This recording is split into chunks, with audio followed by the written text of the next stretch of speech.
Hey everybody, today I want to talk to you all about the Headless Horseman, a seasonal boss in World of Warcraft who appears every year during the Hallow's End celebration.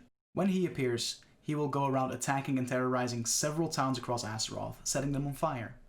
It is in the player's task to put out the fires and put a stop to his actions before anyone gets hurt. Prepare yourselves. The bells have tolled.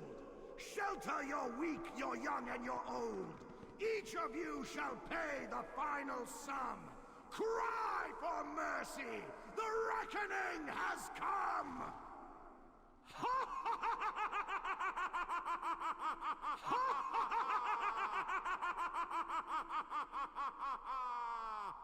Players in the game can then take the fight to his final resting place, the Forlorn Cloister in the Graveyard District of the Scarlet Monastery, where they fight him and put him back to rest, until next Hallow's End rolls around, where he shall appear again and the cycle repeats itself. But who exactly is the Headless Horseman? Once, the man we now know as the Headless Horseman was a knight of the Silver Hand called Sir Thomas. Sir Thomas came from humble beginnings. Him and his family worked on and owned a pumpkin farm in Tirisfell Glades, just southwest of Agaman Mills. He was one of the paladins that witnessed and agreed with Uther the Lightbringer and Jaina Proudmoore when they rejected Arthas Menethil's proposal to purge Stratholme. Glad you could make it, Uther. Watch your tone with me, boy.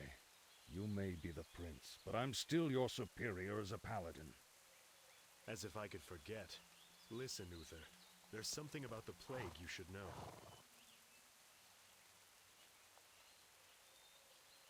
Oh no. We're too late. These people have all been infected. They may look fine now, but it's just a matter of time before they turn into the undead. What? This entire city must be purged. How can you even consider that? There's got to be some other way. Damn it, Uther. As your future king, I order you to purge this city. You are not my king yet, boy. Nor would I obey that command even if you were. Then I must consider this an act of treason. Treason? Have you lost your mind, Arthas?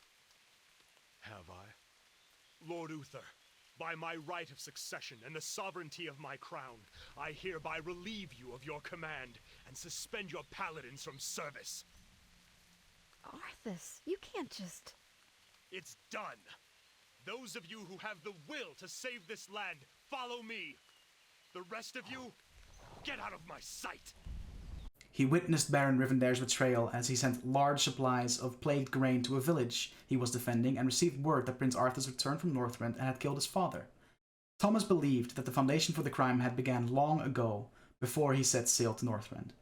If Stratholme was any indication, 5 days later he was informed that Arthas murdered Uther and many other paladins had been killed. Desperate to keep his family safe, he ordered his wife to flee to Kalimdor while he remained in Lordaeron with the Silver Hand to destroy the Scourge. Over the next 4 years, alongside the other paladins following Alexandros Mograine, the Ashbringer, Thomas constantly fought against the Scourge under Sidon Dathrohan's wing, a man he looked up to.